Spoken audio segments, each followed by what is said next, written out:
Fala galerinha, sejam bem-vindos a mais um vídeo do canal Fisiologia Virtual. Continuando a nossa discussão de endócrino, hoje vamos entrar no mecanismo de ação dos diferentes tipos hormonais. Então, se vocês já viram os vídeos 1, 2, 3 e 4 dessa série, vamos lá. Bom, o mecanismo de ação hormonal depende da característica físico-química do hormônio. Por isso que a gente teve dois vídeos antes falando dos hormônios hidrossolúveis e dos lipossolúveis. Vamos começar pelos hormônios hidrossolúveis. Como a gente sabe, hormônio hidrossolúvel não consegue entrar na célula, porque moléculas hidrossolúveis não cruzam livremente a bicamada lipídica. Se fosse entrar na célula-alvo, ele precisaria de uma proteína transportadora. Então essa é a nossa célula-alvo, a célula que vai receber a informação hormonal. Ela está ali, ela vai ter seu núcleo aqui. Quando a gente está falando de um hormônio hidrossolúvel, como ele não pode entrar na célula, ele vai precisar de um receptor de membrana. Então aqui está uma regrinha interessante. Hormônios hidrossolúveis, ou seja, os hormônios proteicos e derivados de aminoácido, com exceção do hormônio da tireoide, vão agir em receptores de membrana. Então eu vou precisar na superfície dessa célula um receptor. E aqui está meu hormônio.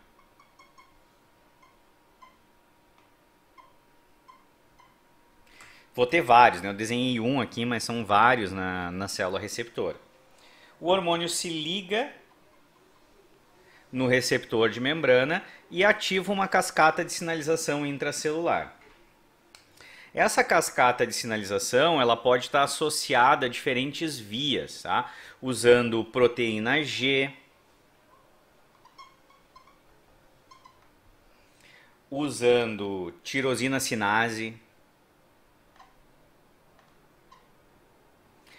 usando fosfolipase, usando adenilato ciclase e outras vias. As vias específicas a gente vai ver quando estiver falando de cada hormônio. Essas vias, em geral, elas vão desencadear ações nessa célula que vão dar ativação de vias enzimáticas, então a produção de uma determinada substância nessa célula, adicionar proteínas transportadoras na superfície, né? Esse é um exemplo da insulina. A insulina se liga na célula e coloca transportadores de glicose na superfície. Aí a glicose pode entrar na célula. É um exemplo. E elas podem desencadear uma cascata que vai agir no núcleo, modificando a transcrição gênica.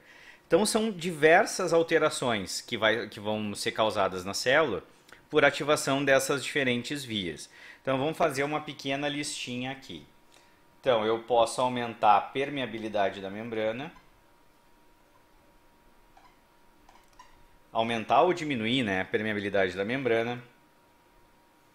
Eu posso aumentar ou diminuir a síntese de substâncias através da atividade enzimática.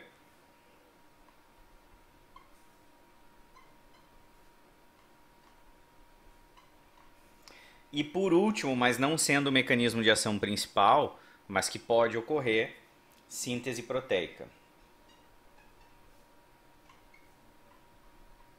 Que é eu ir lá no núcleo e aumentar ou reduzir a síntese de a transcrição de um determinado gene e com isso gerar a produção de diferentes proteínas na minha célula. Certo? Então, hormônio hidrossolúvel precisa de um receptor de membrana.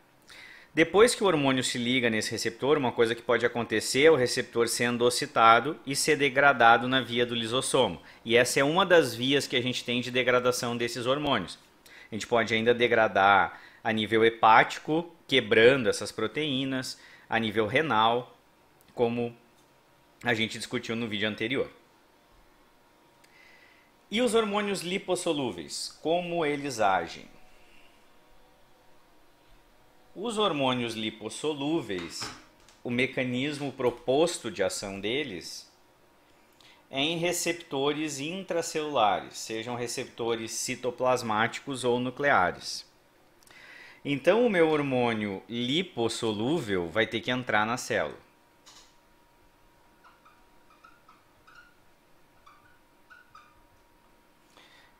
Então vamos usar o mesmo desenho que a gente usou no vídeo anterior, do triângulo. Ele vai se soltar, né? Ele entra na célula.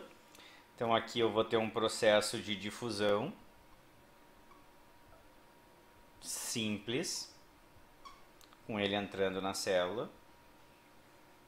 E à medida que ele entra na célula, para compensar os níveis plasmáticos, eu solto um pouco daquele que estava ligado nas proteínas, nas globulinas ligadoras. Então tenho lá minha globulina ligadora.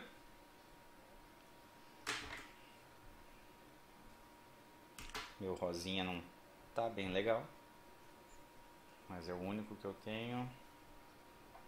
Então vamos insistir um pouco. Vou deixar ele aqui de cabeça para baixo e vou usar um vermelho. Aqui é ao vivo o negócio, né? Os erros documentados na câmera. Então vamos lá. Meu hormônio então está ligado nessa proteína transportadora.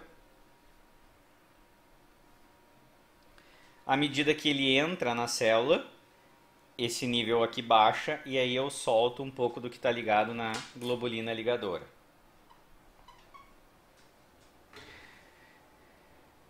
Entrando na célula, ele vai encontrar um receptor intracelular.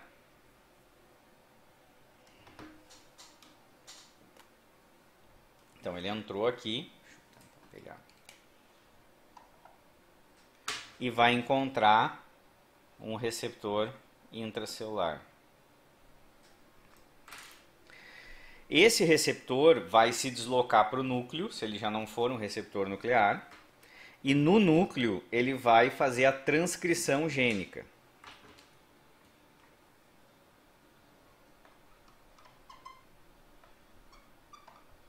Lembrando como funciona a síntese de proteína, né? Eu tenho o DNA, que vai ser lido e transcrito em RNA mensageiro. Então eu pego o DNA e converto aqui em RNA mensageiro. Esse RNA mensageiro vai encontrar ribossomos, eles podem estar livres no citoplasma ou presos ao retículo endoplasmático rugoso, e aí eu vou ter um segundo evento que se chama tradução. Que é quando eu pego o RNA mensageiro e a partir dele eu vou conectando aminoácidos para gerar uma proteína. Então, hormônios lipossolúveis têm como base do seu mecanismo de ação alterar a síntese proteica.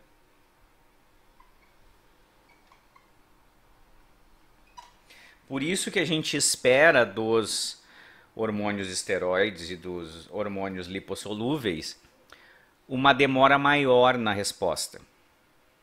À medida que eu libero o hormônio, o tempo para que eu tenha a resposta é maior do que com o hormônio proteico. Justamente porque eu preciso passar por todas essas etapas de alterar a síntese proteica para então gerar diferentes ações nessa célula.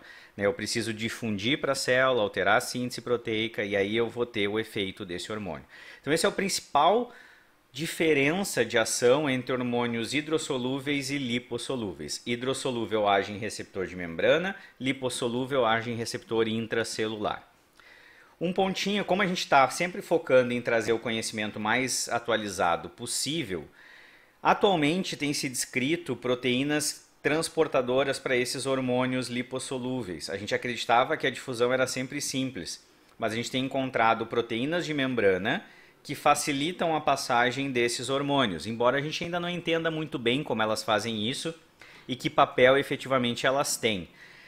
Uma dúvida que permanece também, mas tem gente investigando, é se existiriam receptores de membrana para esses hormônios lipossolúveis, porque alguns eventos que esses hormônios desencadeiam são rápidos demais para serem justificados por transcrição de proteína. por síntese proteica, por transcrição e tradução.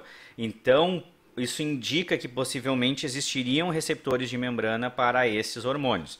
Mas a gente conhece pouco disso e isso não faz parte do conhecimento básico que está nos livros de fisiologia. De repente, no Drops de Ciência eu trago alguma coisa mais específica para vocês, pegando alguns artigos e vendo quem é que está trabalhando com isso. Então deixem nos comentários se vocês gostariam de ver esse assunto no Drops de Ciência, que aí eu busco material para a gente fazer um videozinho. Então, como sempre, agradeço a audiência de vocês, agradeço as interações, peço que vocês se inscrevam no canal, deixem aquele like, aquele comentário, é sempre bom de ver, é sempre bom abrir o aplicativo do YouTube e ver que vocês estão interagindo com o canal. Então, desejo a todos ótimos estudos e nos vemos no próximo vídeo. Até mais!